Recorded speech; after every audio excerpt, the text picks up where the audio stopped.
મહત્વના સમાચારથી શરૂઆત કરીએ તો સપ્તાહના અંતિમ દિવસે શેર બજારમાં ફરી એકવાર તેજી જોવા મળી।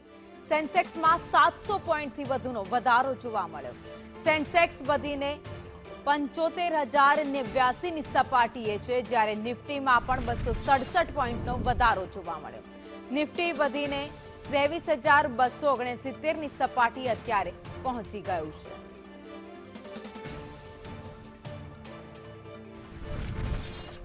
શેર બજારમાં આજે અંતિમ દિવસ છે, ત્યારે ભારે વધઘટ જોવા મળી રહી છે। યુદ્ધની અસર છે એ અત્યારે શેર બજાર ઉપર દરરોજ જોવા મળે છે। જ્યારે સપ્તાહના અંતની વાત કરીએ ત્યારે નિફ્ટીમાં પણ વધારો થયો છે। આ સાથે જ નિફ્ટીની વાત કરીએ તો 23,269નો વધારો થયો।